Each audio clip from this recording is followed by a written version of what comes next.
I was offered $5,000 for a video, but this was when I was like 19. I was like, double it, and I'll walk outside and I'll give it to a homeless person. And they're like, no, you won't. And I was like, double it. And I was like pacing around my neighborhood for 3 hours, convincing this guy, like on the phone, just double the money. I promise the video will go viral, and I'll give it to a homeless person. I was like, $10,000 just looks better in a title. It'll get more views. I promise your app will do better. A lot of times people, oh boy, it's like they think their videos are better than they are, honestly.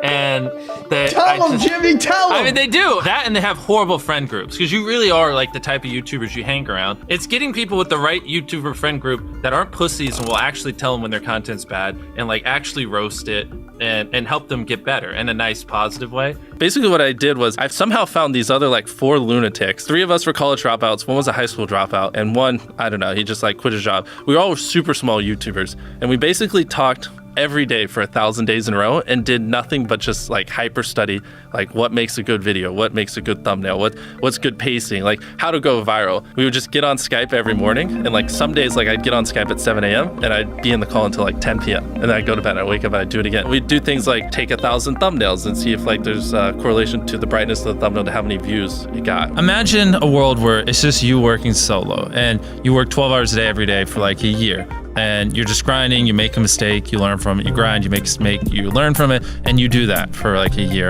And then imagine a different world where you have 4 friends who are also equally grinding in something similar. Friend number 1 makes a mistake on Friday, he teaches the other 4 people. Friend number 2 makes a mistake the next week, teaches everyone. And then like you're all learning from each other's mistakes. You're all constantly studying 24/7 and downloading each other.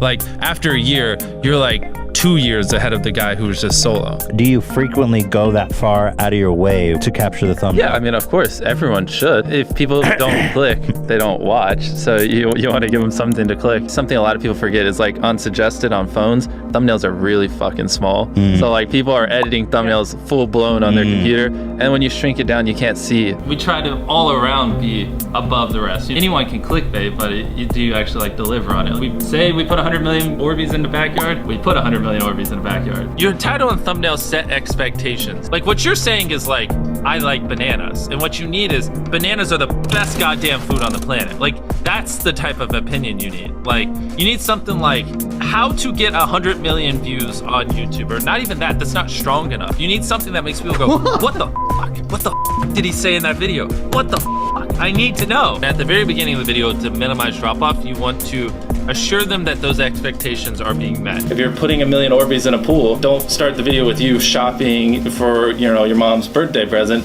At the beginning of the video, just say, this is 100 million Orbeez. We're gonna fill this pool and this entire backyard with them. Match the expectations, and then you want to exceed them. So you want to assure people that what they clicked on is what they're getting, and then blow their mind and be like, but you're also getting even more. Anytime you say the word algorithm, just replace it with audience. The algorithm didn't like that video? No, the audience didn't like that video. if I wasn't retaining a viewer, just would it make sense for you to promote it? Why would you promote a 10-minute video that people watch on average a minute and a half? I mean, every video, even the stupid ones, I learned something, you know, and that's something I try to make a very big point of, is like, no matter how bad we mess up, like we sometimes have videos that have horrible retention. It's just like, as long as you learn from it, it's not the end of the world. Every YouTuber says it. It's like, no one will ever be able to replicate my style. I gotta edit it. But newsflash, someone can. It's actually not as difficult as you think. It was good that I got a really strong foundation on how YouTube works and how the style of videos I wanted and everything before I scaled up the team, if that makes any sense. I just want to make sure that's clear, because I've seen people try to build the team without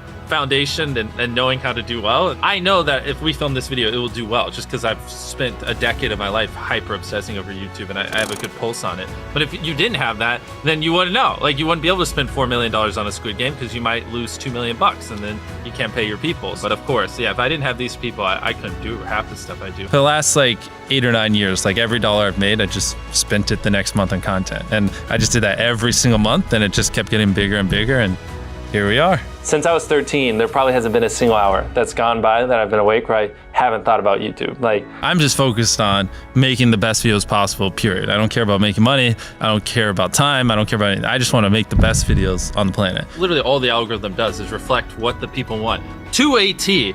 And if you deny that, you just make terrible videos and are trying to find a scapegoat. We do our videos in other languages as well. If you Google it, it's like only whatever, less than 10% of the world speaks English. So 90% of the world can't even enjoy your content. And when I realized that, I was like, wait a minute, 90% of the world can't even watch this stuff. Like, we just started doing this like 6 months ago, and it's crazy like how viral some of these videos Wow, are going. 51 million. In Spanish, the guy who does my dubs is the same guy who dubbed Spider-Man. We managed to convince him. So a lot of those comments are like, why does he sound like Spider-Man? Or is Mrbeast Spider-Man? To me, what's important is click-through rate, getting people to click on your video, and then average view duration, average view percentage, or just relative retention, and having them watch it. A lot of creators think click-through rate is just like the title and thumbnail and did they click it, but a lot of it too is, did they enjoy your last video? Because if someone watches a video of yours and they loved it, you can bet the next time you're recommended, their chance of clicking is a lot higher. Sometimes we're filming for 3 or 4 days, like 10 hours a day,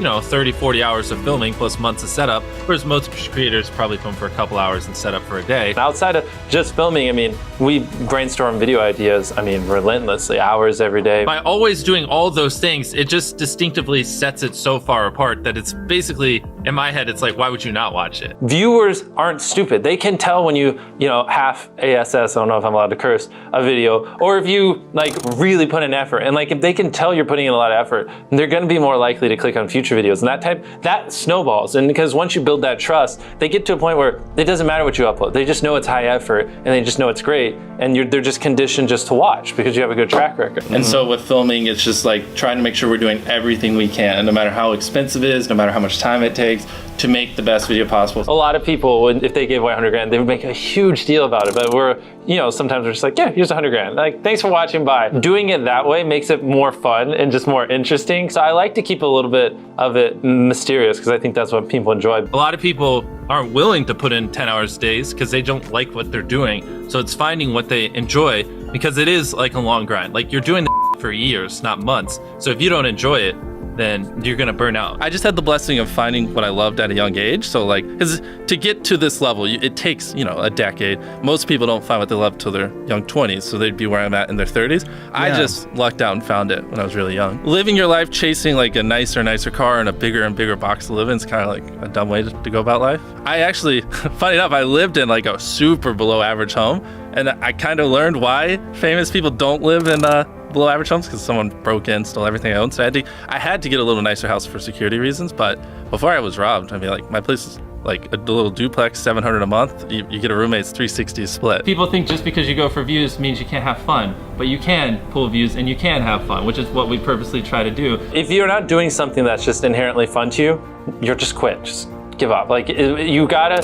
at least semi-enjoy what you're doing, or you're gonna quit long before it gets to the point where it brings in money or whatever else could be driving you. So find what you love, and then I would just hyper obsess. Make sure no one doing what you're doing is doing it better. Make sure the videos are as good as possible. You can be motivated by more than one thing. I'm motivated because I want to support my mom and my family. I'm motivated because I want to employ my friends and help them. I'm motivated because I want to help other people. I'm motivated because I want to be a YouTuber.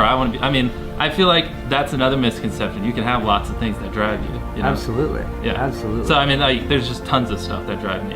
And everything drives me to wanting to be a YouTuber, so I kind of obsess over it. For the people that are willing to be coachable, I would say just education. There is a lot of misinformation out there that people live and breathe by, the weirdest stuff. I gotta upload at midnight on Wednesdays or my videos don't do well. It's just dumb stuff like that they don't realize how badly they're handicapping themselves. Some minor tips I could give is if somehow you could have a payoff at the end, then more people are gonna watch to the end just to see what happened. Whichever one of these 456 people survives the longest wins 456 grand. Cut out all dull moments, try not to over-explain things. If a camera just sits on me and I'm just talking for 20 seconds, it doesn't hold retention as well as, maybe me talking and other footage popping up. It's much easier to get 5 million views on one video than 50,000 views on 100 videos. It takes way less effort to get 5 million views on one video. Back then, which I think small YouTubers should do, is I would reply to every single comment. And so I think a few people caught on that I would always reply. And so some people would just be like, I wonder how long it'll take for him to reply. So that was a lot of my comments when I was smaller, but at least it kept him coming back. In your analytics, and most of you probably know this, audience retention. You can see where people click off. Just literally go through your last 50 videos, write down where everyone clicked off, and then just don't do those things again.